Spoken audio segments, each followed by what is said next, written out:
Here then we have a rather sad looking Hurricane.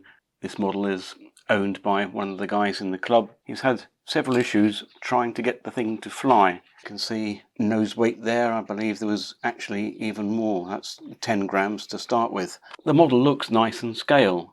Nice looking little cockpit there, but in its scale looks, I believe, lie its downfall, at least as a flying model. It may look good, and indeed it's supplied with a stand for display. However, trying to get the thing to fly is an entirely different thing. I think on YouTube I've only seen one video including this model, and I don't believe I've actually seen any videos of it flying, and there's probably a good reason for that. The main issue appears to be that because its scale, the centre of gravity is virtually impossible with a configuration as supplied to achieve without adding huge amounts of nose weight. Even then it's rather iffy. The reason for that is in the full scale version, obviously we have a wooden aircraft with a stonking great Merlin V12 up the front, so there's not really an issue with the centre of gravity. Unfortunately, with our little foamy here, with just the motor up front, we have two servos in the back here for the rudder and elevator. They're standard 9-gram servos, and the CFG should be somewhere around 50 millimeters back from the leading edge, and they're maybe another 100 behind that, so they're creating quite a lot of weight towards the tail. There's not an awful lot of room in here for very much at all. It's supposed to be flown by a 2S pack, which just about sneaks in under there, but it's not far enough forward to really help us with our CFG. What to do then? Other members in the club have suggested maybe extending the nose out somehow. Not sure how we would do that. We've got these locators here for the wing, which should locate with a plate, which I seem to have lost at the moment, in there.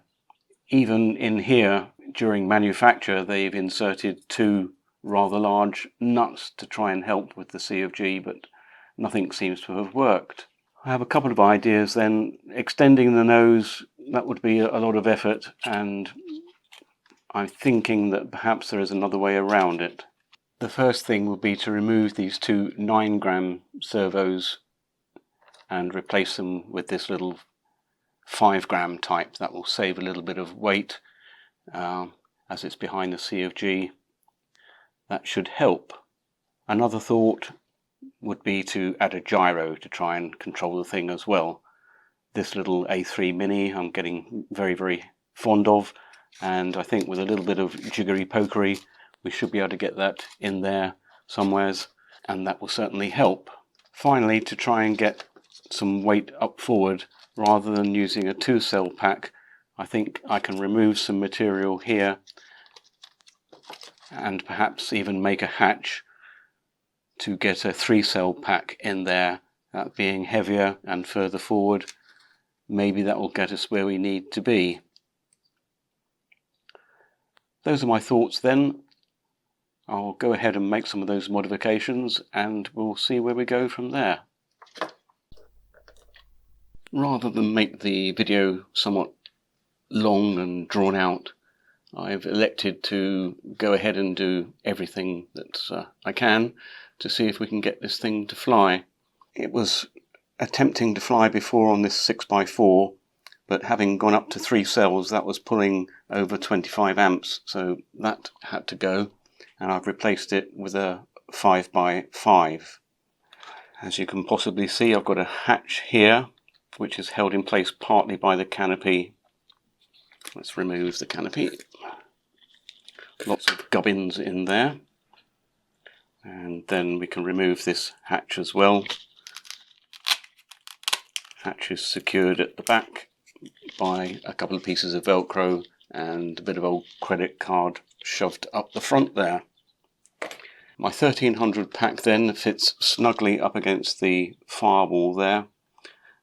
Cables passing in under there. Let me remove that for a moment.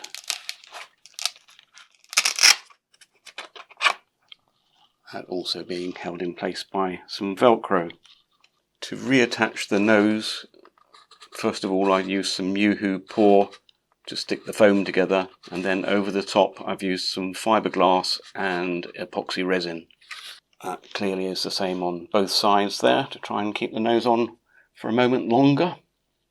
Here up against the firewall you can see that I've cast a lead block that's some 20 by 30 by about 8mm I think, and weighs 45 grams.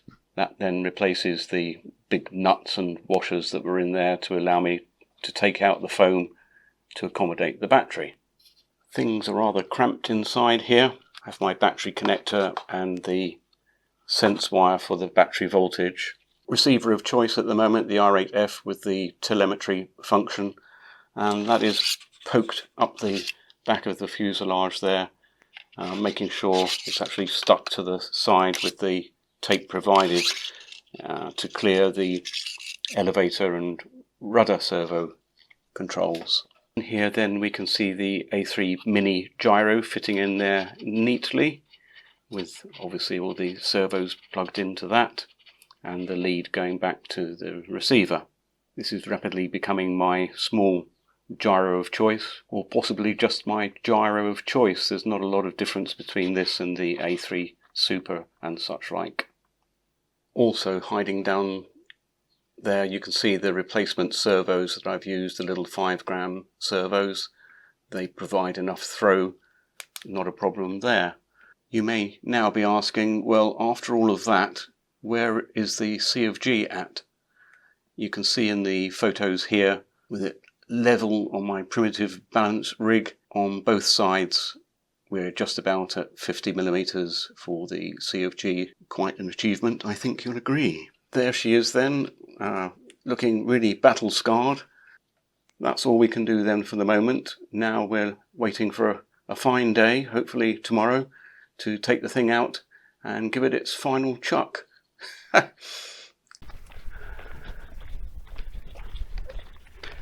So, got that. Stabilize mode, gyro mode. That's what we want.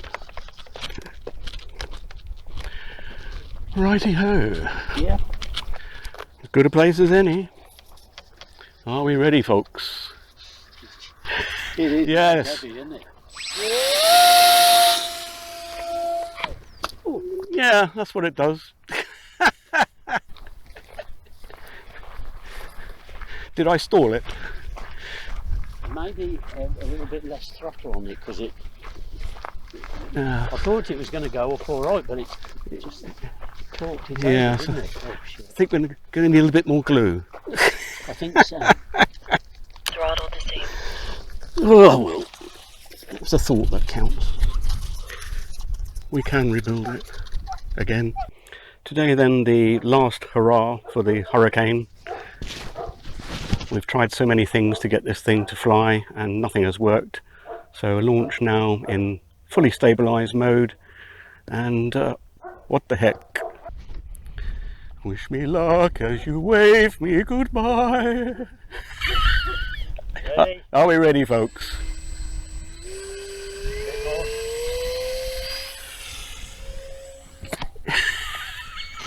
Full throttle? No. No. Stupid boy, why didn't you put the flap on? A little bit more throttle on the back, and I think you would have had it there. Because it went off flat this time, didn't it? It did, it did. A marvellous thing on the Gyro. It's very lovely then, you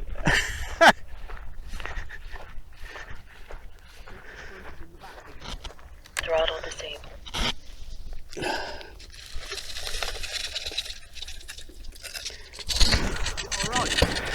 Well, more or less. Nothing worse than it has been before. Okay, we will do it and go again. What a shame, if you had full throttle then it would have gone, wouldn't it? It's too stable. Well, the problem is that it was on full throttle the last time that it went straight in.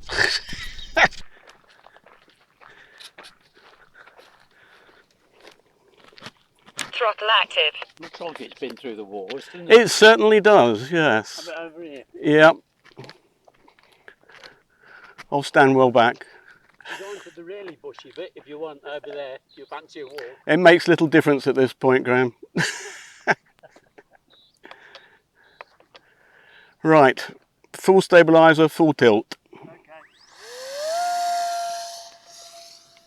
Oh, Nope. That's what it did, full tilt the other time. yeah, but I thought you'd got it. It's only because it went down. Yeah, I couldn't. That was full up elevator on it. And You just put too much weight up the front, don't you? well, yeah. I mean, the C of G may be there or thereabouts, but I'm never going to fly. I think that's the conclusion we come to.